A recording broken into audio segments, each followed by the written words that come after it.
Boa tarde a todos e todas.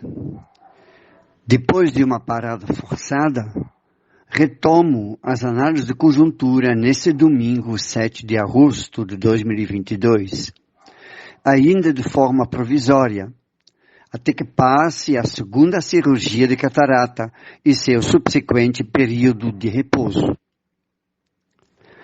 Nesta sexta-feira, 5 de agosto, encerrou o prazo para a realização das convenções partidárias que definiram o elenco dos candidatos para a eleição do dia 2 de outubro. Será uma das eleições mais importantes da história do Brasil. Está em jogo a continuidade ou não do rumo anti-Brasil adotado pelos políticos brasileiros desde 2016. Com a entrega das riquezas nacionais ao capital estrangeiro, a Petrobras, a Eletrobras, a mineração, por exemplo, com a marginalização e destruição dos direitos da classe trabalhadora e dos povos tradicionais, com a submissão dos interesses do país ao sistema bancário financeiro rentista, também representado pelo ministro Paulo Guedes, ou ainda a destruição dos biomas brasileiros como a Amazônia, Cerrado e Pantanal, e a desconstrução da democracia direta com participação popular. Foram importantes as duas cartas em defesa da democracia, a carta da USP, que já conta com mais de 700 mil assinaturas, e o manifesto da Fiesp, que foi assinado por mais de 100 entidades, sindicatos, federações e confederações patronais e de trabalhadores, entre eles a CUT.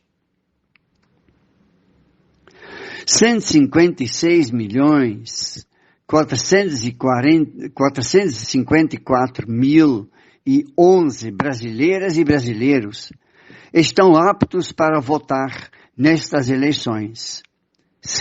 Quase 156,5 milhões. Os 4 maiores colégios eleitorais estão em São Paulo, com mais de 34 milhões de votantes. Minas Gerais, que tem o segundo maior eleitorado, 16 milhões, seguido pelo Rio de Janeiro, com 12 milhões, e a Bahia, com 11 milhões. O Maranhão ocupa a 11ª posição neste ranking, com pouco mais de 5 milhões de eleitores. Os partidos e federações partidárias têm agora, até o dia 15 deste mês, para registrar seus candidatos a serem homologados pelo STF, Supremo Tribunal Eleitoral. Até o presente momento, apenas 5.896 candidatos tiveram seus registros no TSE feitos. Faltam muitos.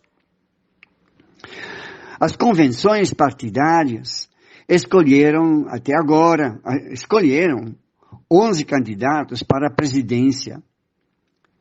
Em ordem alfabética são Ciro Gomes, um advogado cearense do PDT, José Maria Eimael, advogado e empresário no Rio Grande do Sul da Democracia Cristã, Felipe Dávila, empresário e cientista política do Partido Novo, Jair Bolsonaro, do PL, do Rio de Janeiro, Leonardo Péricles, militante negro mineiro da União Popular, Luiz Inácio Lula da Silva, trabalhador nordestino, ex-presidente brasileiro da Federação Partidária PT, Rede e PV, com apoio de vários outros partidos, Pablo Marçal, consultor empresarial e influenciador digital goiano pelo PROS, Partido Republicano da Ordem Social, esta candidatura ainda pode ser revogada pelo partido, que está dividido internamente. Roberto Jefferson, ex-deputado do PTB e atualmente em prisão domiciliar com tornozeleira eletrônica, condenado por corrupção. Simone Tebet, advogada e senadora do Mato Grosso do Sul, pelo MDB. Sofia Manzano, economista e professora de São Paulo, pelo PCB.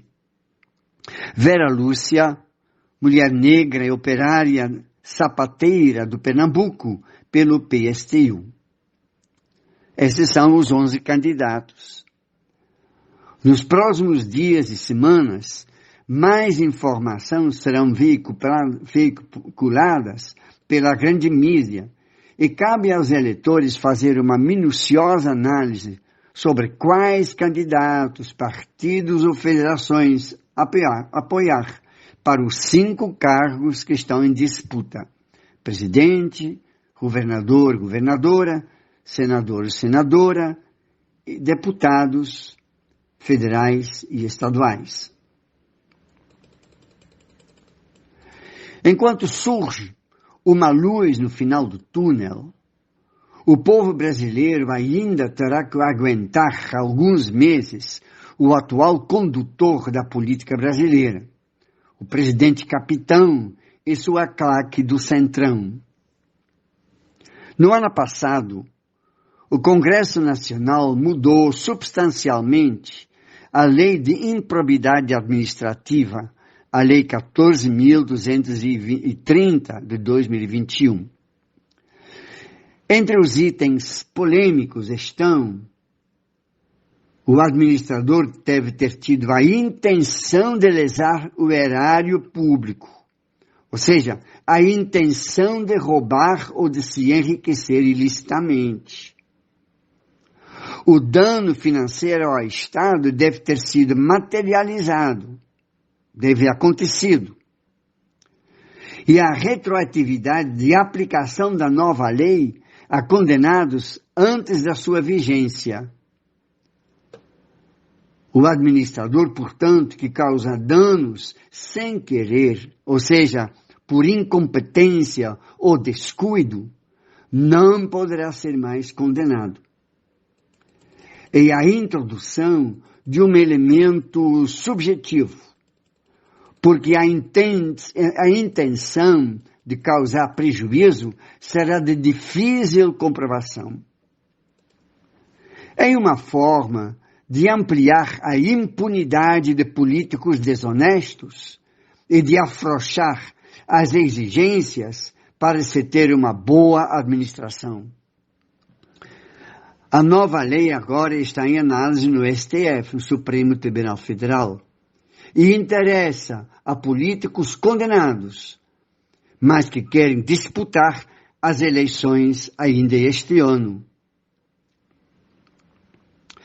Mas ao mesmo tempo em que os deputados procuram salvar as suas próprias peles, são duros frente aos presos comuns, sem os privilégios que eles mesmos têm. O deputado do PL de São Paulo, capitão Derrite, é implacável na sua proposta. Diz: devem acabar as saídas temporárias dos presos em dias de Natal, no Dia dos Pais e em outras datas em que presos de bons comportamentos possam ir visitar as suas famílias. A proposta teve o apoio explícito da maioria dos deputados, inclusive do deputado maranhense Hildo Rocha, do MDB.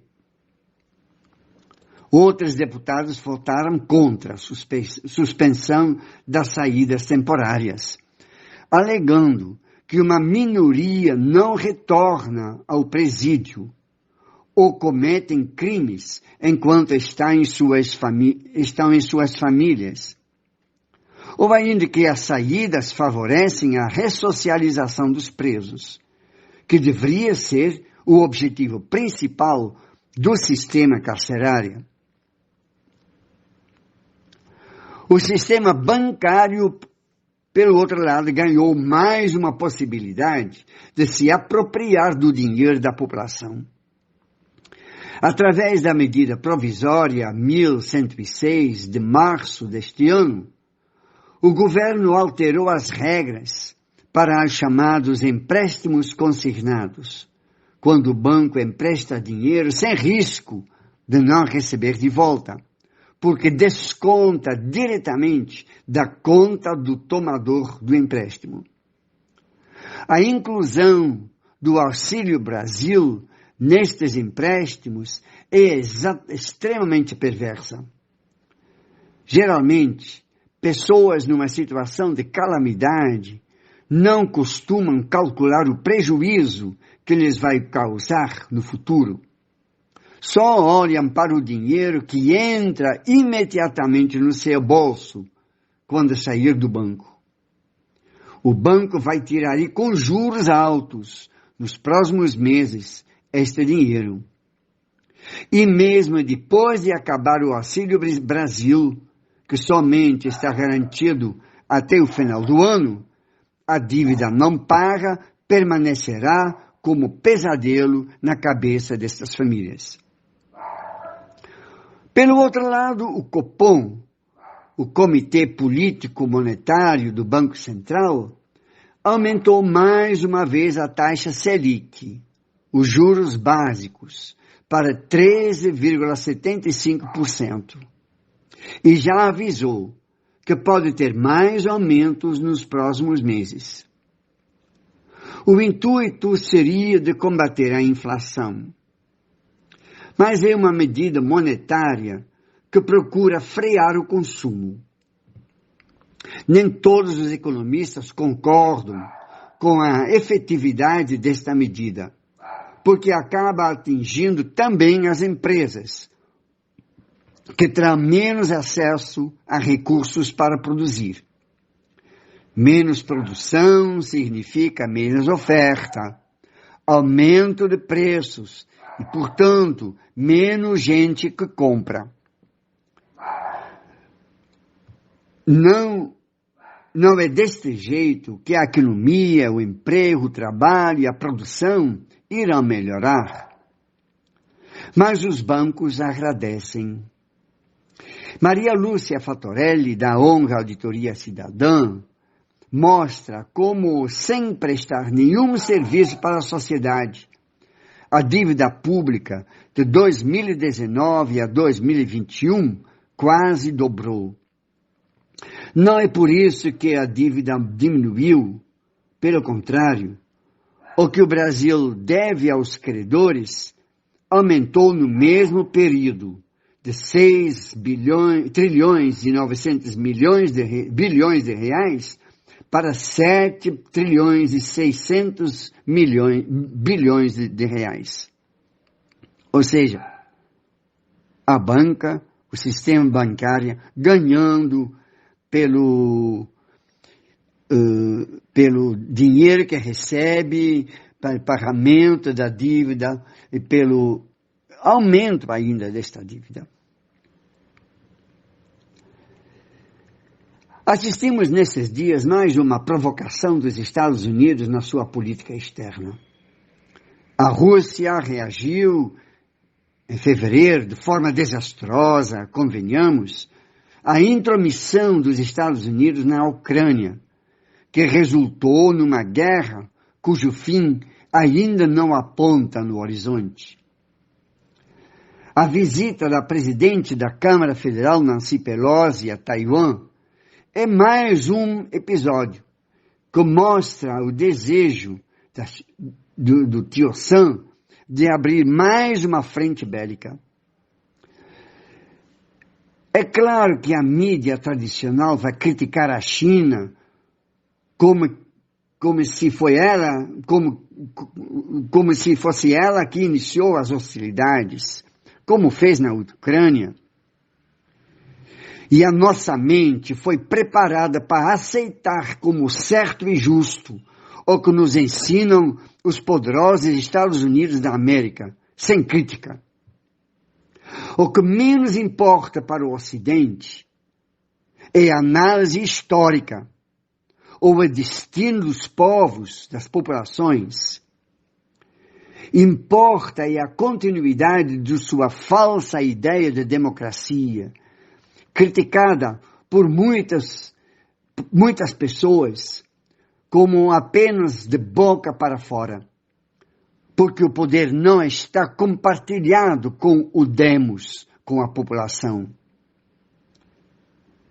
Mas o que mesmo importa ainda é a permanência do sistema produtivo centralizado nos donos de capital.